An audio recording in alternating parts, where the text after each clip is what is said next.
God forbid that you are doing better. You've got your life together, you're moving on. This isn't good. They are going to want to do certain things. They can't deal with the fact that you are doing better. So this is what they're going to do. Watch this video because I'm going to explain all.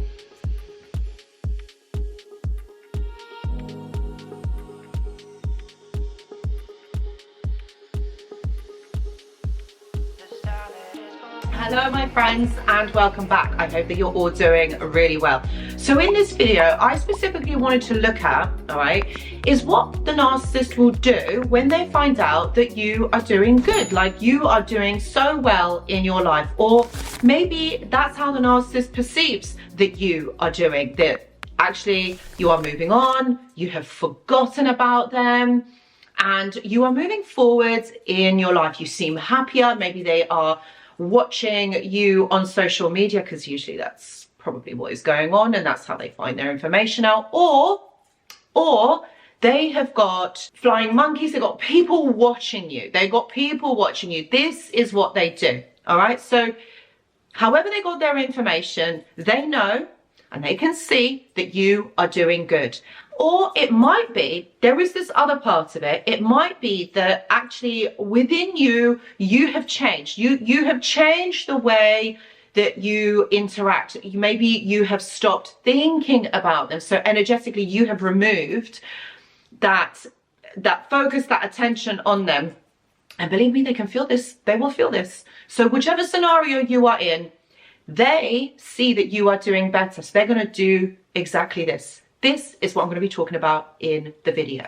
But just quickly want to mention that I do go live on this channel every single Tuesday. And we have such a vibe. Like, honestly, I really enjoy the lives and I really would love to have you on there. Maybe you have a question, maybe there's something on your mind. I'd say come on over, it's absolutely free. And look, you can hop off if it's not for you, or maybe we're not talking about the topic that is relevant to you. You can hop off, but just come on in, say hi. I'd love to see you there. Okay, so you've got to a point in your life where you're like, okay, I have processed and thought about this and thought about all of that, and now I kind of am in a different headspace and I'm moving forward. I'd say amazing. I think that is exactly what you should do. But you see, this isn't going to be favorable to the narcissist because they're not going to be exactly happy that you are moving on. And the reason for this is the reason why they want to keep you trapped. Please don't think that they want to come back in and because they love you so much and they want to bring you back into this relationship for this to work. No.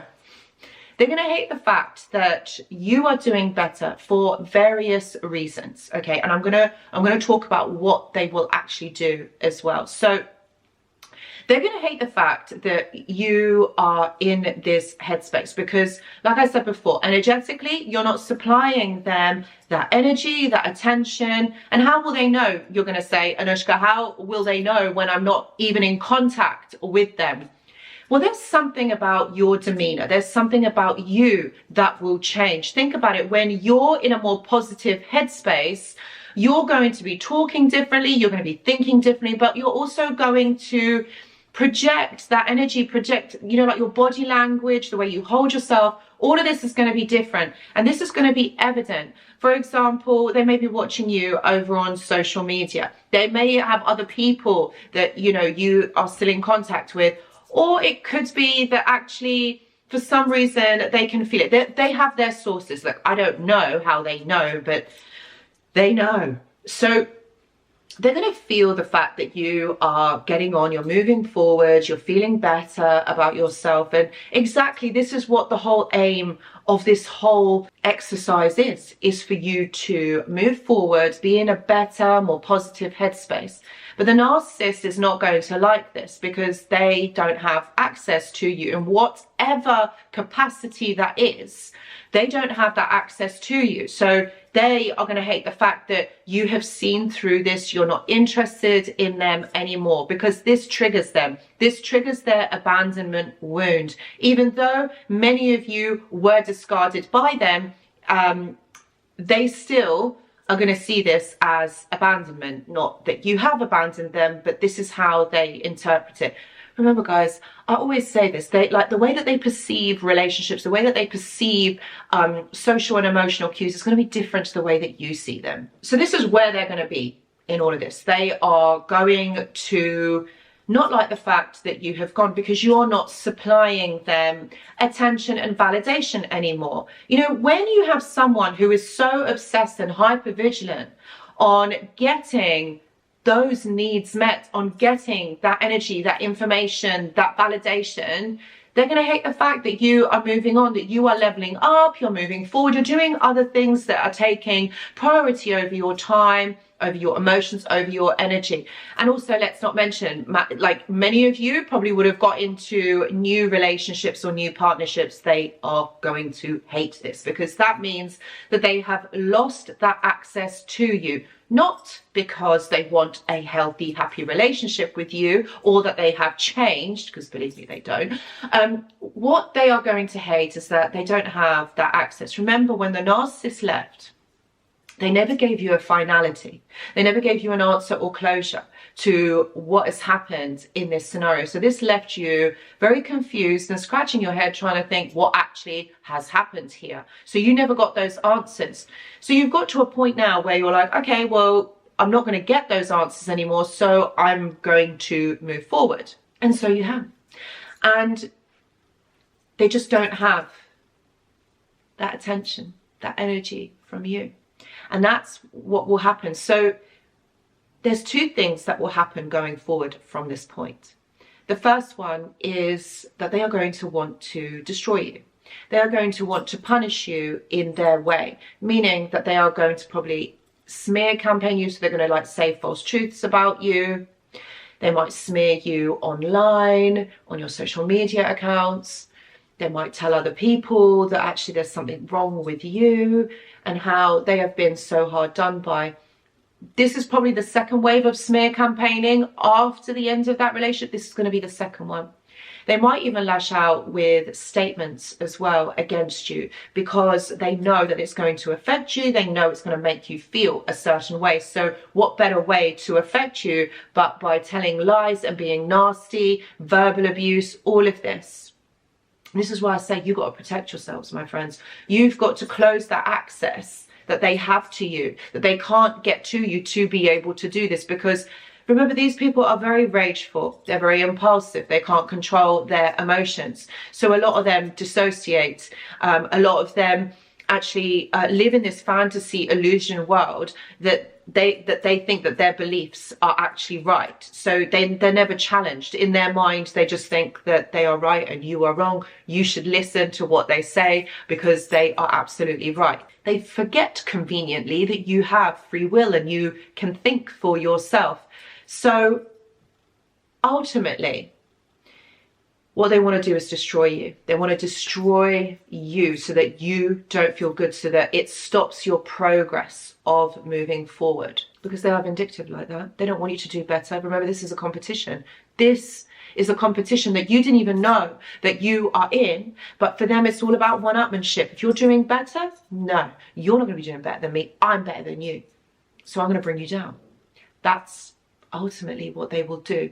And the second thing, you see, the second thing that they might do is they might try and reach out to you, try and get your attention in some way. They might call your phone incessantly. They might be messaging you like literally constantly. They might be getting their friends to contact you or wanting to meet up, or whatever capacity that is. They want to try and disturb you, so to speak, disturb your daily functioning, your daily things, because they feel like they're the most important. So they try and get your attention in this way. And I think in both ways, like for example, even if they're being negative or nasty to you and they're smear campaigning you, or whether they're being really nice and like love bombing you all over again, like what you have to remember is, even though they're trying to get your attention, that's what this is about, is so that you notice them.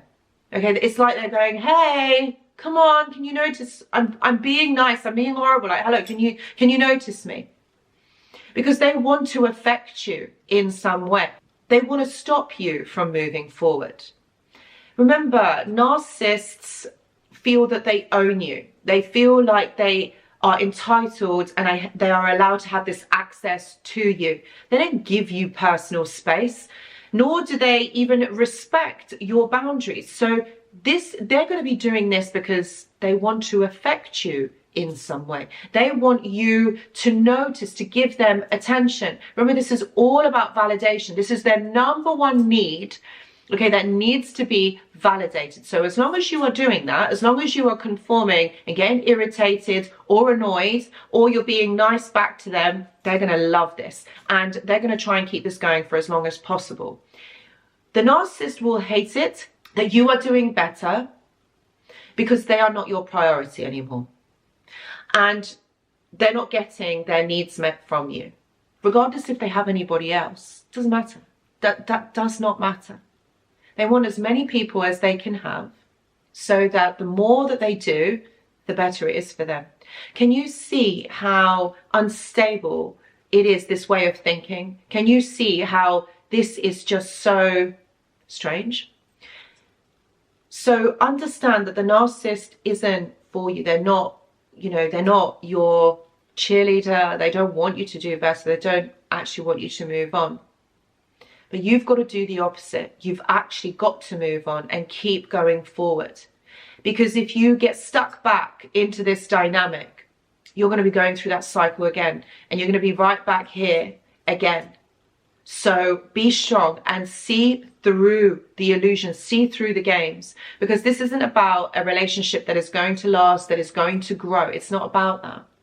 This is something completely different. And as long as you understand that, as long as you know, then you are going to be able to make the decisions that are right for you. I talk about this in a video. Please click this link because this explains it a lot more.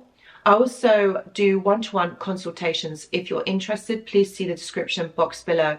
I've also got a mentorship and a journal club, which I post in there every single Monday. And if you're interested in joining, please see the description box below. I've also got a Discord server, which is a community of like-minded individuals, people who have been through similar things that you have. And if you're interested in joining, please see the description box as well. Guys, thank you so much for watching, and I hope to see you in the next video. Goodbye.